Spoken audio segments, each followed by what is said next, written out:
un libro tan devastador que lo dejé a medias durante 2 años porque me estaba hundiendo en la miseria. Ok, realmente las personas podemos cambiar. Maravilloso, me ha gustado muchísimo. Están vendiendo la segunda mano por 190 euros. La autora lo que hace es hablar de sus propias sesiones de terapia. El esfuerzo es agotador, abrumador y le impide crear vínculos profundos. Hoy vamos a hablar de literatura coreana. Hola a todos y todas, bienvenidos otro día más al canal. Yo soy Raquel Brune y si me seguís en redes ya sabéis que soy una apasionada de los K-dramas. Después me dio por el K-pop. Era una progresión lógica, empiezas por una cosa y sigues por la otra. Llevo 3 años estudiando coreano, así que era una cuestión de tiempo que yo llegase a la literatura coreana. Estoy todavía descubriendo autoras y autores, así que aceptaría encantadísima recomendaciones vuestras también. Y os voy a hablar de algunos libros que he leído durante este par de años.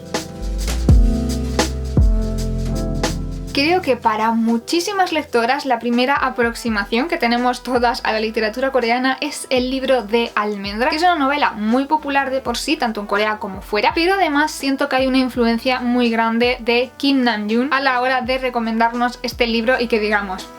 Obviamente este hombre tiene buen gusto, así que para allá que voy. Este libro trata sobre un niño que tiene alexitimia, aunque sí que es verdad que últimamente me han dicho que no es muy buena representación de cómo funciona realmente la alexitimia, como que es una cosa muy exagerada y muy llevada a un extremo que no parece real, así que es casi más bien como si este niño tuviese una especie de trastorno que no existe, muy extremo. Yo de hecho la primera vez que lo leí pensé que se lo estaba inventando todo porque me parecía una cosa muy real, ¿no? Por lo cual más bien sería la historia de este niño que tiene un trastorno en la amígdala que hace que sea tan pequeña que no puede sentir dolor como otras personas, que no puede sentir la tristeza al mismo nivel, que no puede sentir emociones muy profundas y muy intensas, ¿no? Digamos que a lo mejor es como una capa más de, bueno, estoy aquí, noto cosas, pero no las puedo experimentar con la misma profundidad que las demás personas y necesita que sea algo muy extremo quizás para notar un poco. Cualquier emoción del día a día no la va a sentir, no la va a poder expresar y claro, eso hace que esté en una posición muy vulnerable porque es muy diferente al resto de las personas y su madre al darse cuenta no quiere que su hijo sufra e intenta un poco decir, bueno, voy a tratar de enseñarle a fingir que es normal, que esto pues al final a largo plazo no es lo mejor para él, pero su madre solo quiere protegerle, ¿no? Entonces está ahí este dilema de qué haces en esta situación. Lo que ocurre es algo súper traumático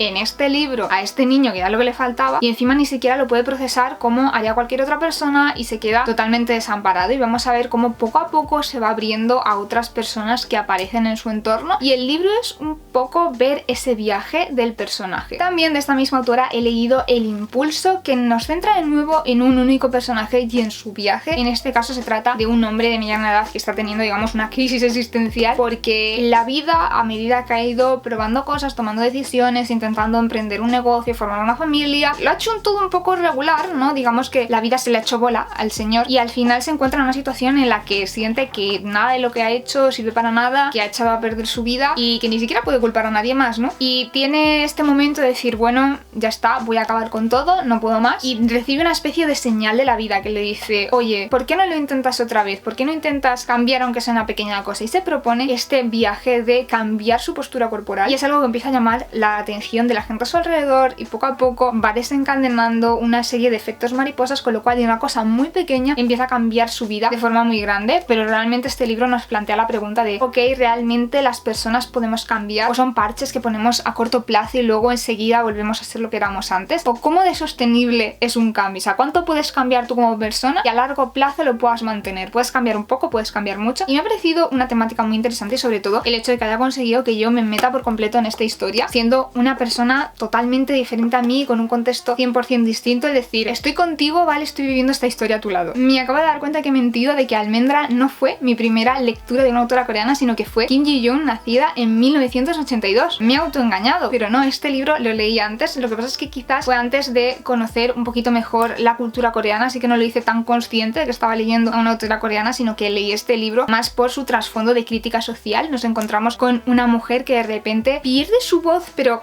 de una forma muy extraña, de repente ya empieza a hablar como si la hubiese poseído otra persona, de repente como si la hubiese poseído su madre, ¿no? Y empieza a hablar como esas personas hablarían a través de ellas, y es una metáfora precisamente de toda su vida, porque luego volvemos atrás, desde que era pequeña, en el colegio, cuando se casó, en el trabajo, como madre, como continuamente la sociedad le está diciendo lo que puede, un poco lo que tiene permiso para hacer y lo que no como mujer, lo que supuestamente es capaz de hacer y lo que no es capaz de hacer como mujer. Y al final ella, todas sus ambiciones, sus sueños, las cosas que quiere hacer, las cosas que le gusten, no tienen importancia, se tapan, se dejan de lado para que ella siga esta corriente del caminito así súper estrecho que le han marcado, que supuestamente es el adecuado para ella y el único que se puede permitir si no quiere ser un poco pues una paria social, ¿no? Y vemos realmente este viaje súper angustioso que tiene que vivir esta mujer y que sin embargo es una realidad para muchísimas personas en todo el mundo, no solo en Corea, de cómo nos van limitando desde pequeñas. Y yo no me puedo evitar acordar, por ejemplo, de estos estudios que nos dicen que las niñas a partir de los 6 años empiezan a asociar la genialidad con lo masculino, es decir, que una niña a partir de los 6 años no se ve a sí misma como alguien que pueda ser brillante, que pueda ser un genio, y empiezan a pasar cosas como que piensas, pues no voy a estudiar ciencias porque yo no sirvo para esto, porque claramente no puedo ser como Albert Einstein, porque no tenemos esos referentes femeninos y muchas más cosas. Así que me parece una lectura también maravillosa y súper importante, y creo que va a sacar libro o acaba de sacar libro esta autora y necesito ponerle mis manos encima. Vale, sí, después de hacer una rápida comprobación, se llama Lo que sabe la señorita Kim y cuando estéis viendo este vídeo ya estará publicado, así que estupendo. Continuamos con un libro tan devastador que lo dejé a medias durante 2 años porque me estaba hundiendo en la miseria. Por favor, cuida de mamá, que no busquéis la edición en español porque está descatalogada, me parece. ¿Qué está pasando? No sé si está en digital, no lo tengo que investigar.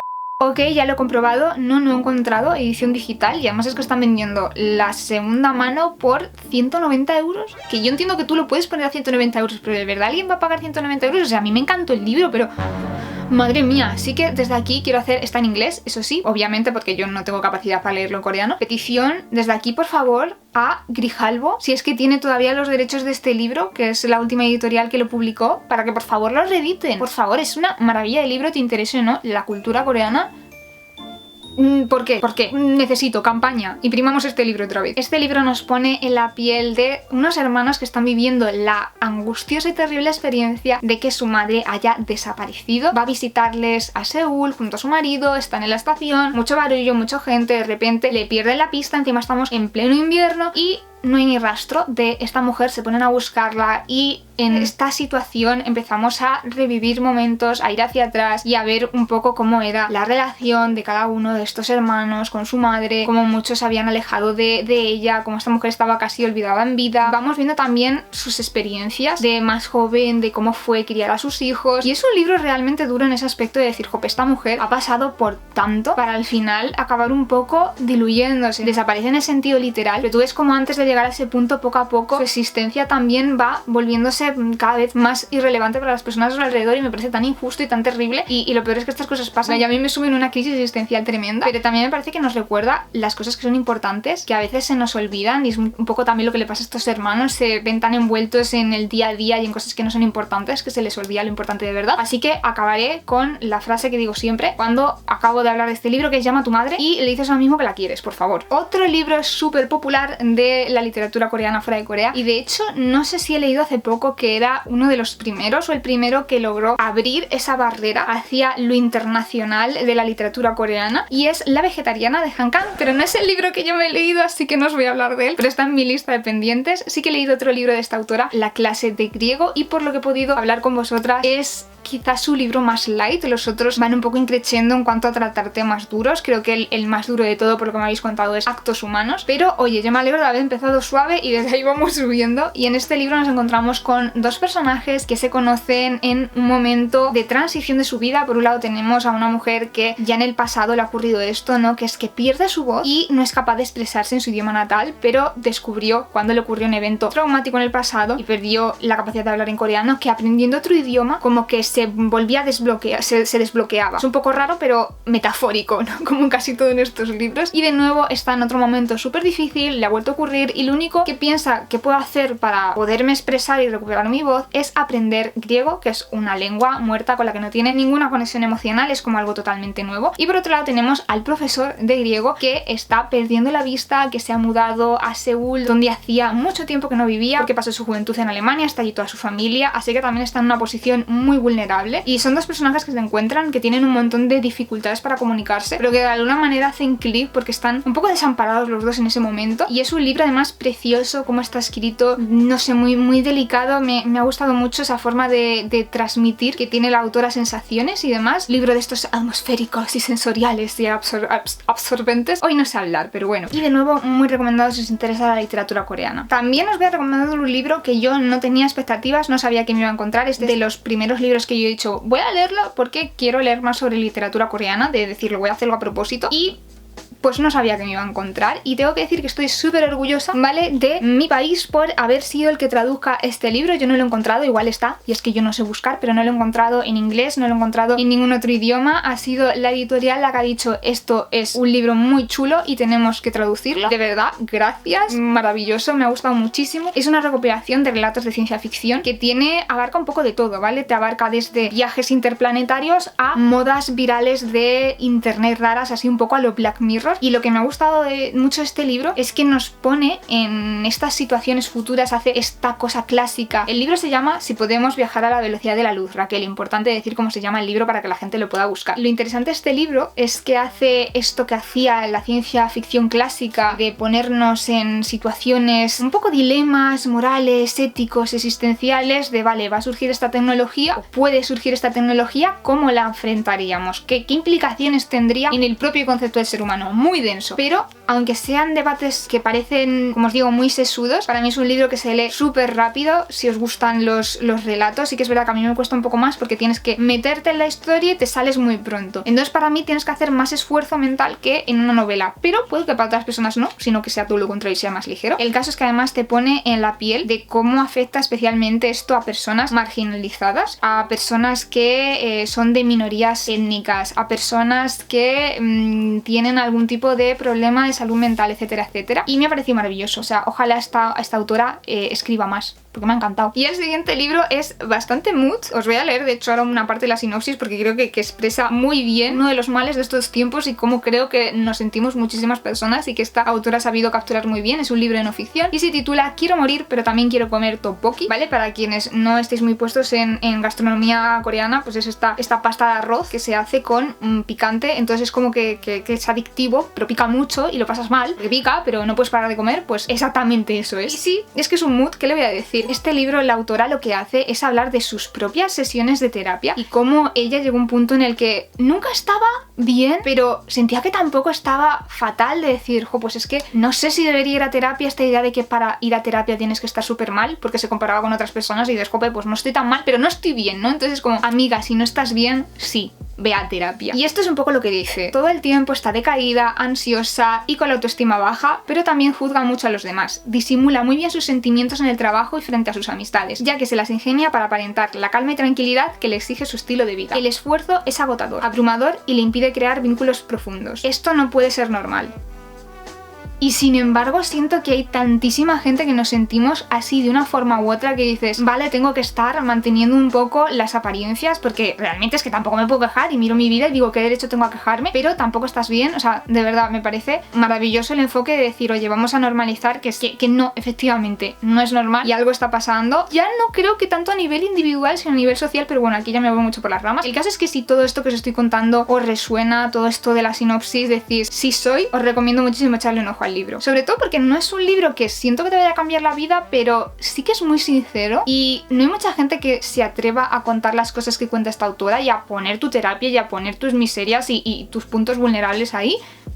Así que ya está, si alguien te lo pone y tiene el valor de darlo, hay que aceptarlo. Y por último, 3 libros que pertenecen a autoras nacidas en Estados Unidos pero de origen coreano y que hablan sobre Corea, que se ambientan en Corea, pero que los pongo sobre todo aparte porque han sido libros escritos originalmente en inglés y luego traducidos al coreano, es decir, que no es técnicamente literatura coreana, porque para ser literatura coreana tendría que estar escrita en coreano, pero creo que sí, que al final, si te interesa Corea, si te interesa las voces de todas estas autoras, te van a gustar. El primero es Pachinko, para mí una de las mejores lecturas del año pasado. Es de esos libros que además yo soy típica persona que enseguida la trama de un libro se me escapa, pero este libro me impactó tanto que han pasado meses y me acuerdo perfectamente de todo lo que pasa. De hecho se lo está leyendo mi madre y estoy todo el rato como, has llegado ya a la parte en la que pasa esto y esto y esto y esto y esto y esto, porque es un libro que además está tan bien escrito que tú sientes que estás allí con esta familia viviendo todo lo que les ocurre. Se ambienta a lo largo de varias décadas en el siglo XX, es una saga familiar en la que vamos a seguir los pasos de varias generaciones de la misma familia. La protagonista principal que une a todos estos personajes es Sunya, que nace en una pequeña islita cerca de Busan y va a tener que viajar hasta Japón para empezar una nueva vida allí, y vamos a ver cómo es toda la experiencia de su familia viviendo en un país en el que son continuamente discriminados, en el que no acaban de encontrar su sitio, pero que de alguna manera tienen que hacerlo. Pasan varias generaciones, así que al final, quiero decir, es su hogar. Es muy interesante también ver este dilema, ¿no? de los personajes, de decir, es que este es mi sitio, pero no me acaban de considerar de aquí, pero voy a Corea y tampoco me siento del todo coreano. Y ver todo este viaje, y sobre todo es que, no sé, de verdad es que ocurre de todo. Hay personajes para todos los gustos, y me voy a callar porque voy a empezar a hacer spoilers. Si os gusta el K-pop, creo que os puede gustar mucho este libro de aquí, que es XOXO, que es el nombre de la banda de este libro. Es una novela que es verdad que no es alta literatura, ¿vale? Es bastante predecible, tiene un montón de clichés, pero aún así es una novela súper cuca y disfrutable. Trata sobre una chica que estudia violonchelo y que es de origen coreano y decide mudarse a Seúl por diversas circunstancias, ya no me acuerdo muy bien, tenía que ver con su abuela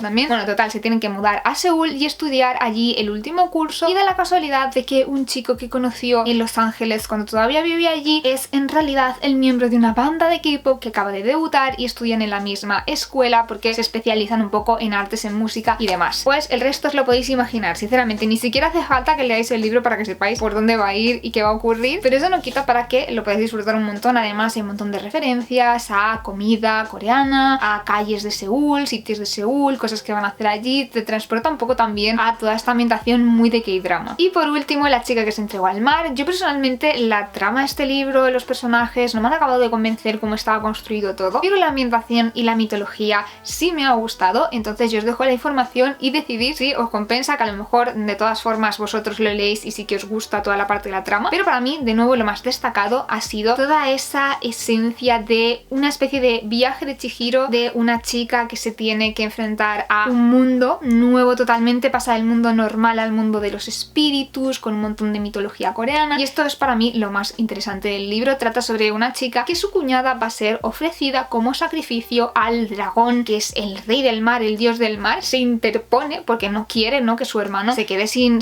su prometida y que su prometida sufra, y acaba siendo ella la que se entrega a este dios del mar y va a tener que viajar al mundo de los espíritus, y vamos a ver todos estos elementos. Y la verdad es que es una preciosidad también el decir, me voy a transportar allí, y me encantaría ver una película de animación, como os digo, al estilo del viaje de Chihiro con esta historia. Me despido con mi lista de lecturas pendientes, que espero estar hablándoos de ellas próximamente. Por un lado, la que más me apetece es la de Bienvenidos a la librería de Hyunandong, y este de aquí, que es Llorando en el H-Mart. Este ha sido escrito originalmente en coreano y este en inglés. También tengo escrito originalmente en inglés a medias el de If I Had Your Face, que me está impresionando bastante la lectura, ya hablaremos de ella. Y también tengo pendiente leer los de The Red Palace, que es una autora que me sale mucho en TikTok, que básicamente escribe libros en inglés intentando un poco que al leerlos tú sientas que estás viendo un K-drama, y ha conseguido que se los traduzcan al coreano, o sea que tiene que ser súper emocionante, siendo ella además coreana, como decir, wow, ha hecho el viaje, todos estos libros, así que pendientes también. Como siempre, muchas gracias por ver el vídeo, no os olvidéis de darle a like si os ha gustado, de compartir si pensáis que le puede gustar a alguien, de suscribiros para ver más vídeos como este, y de darle a la campanita, muy importante si queréis que YouTube os avise de cuando subo vídeo. Nos vemos en el próximo vídeo del canal. Chao, chao, chao.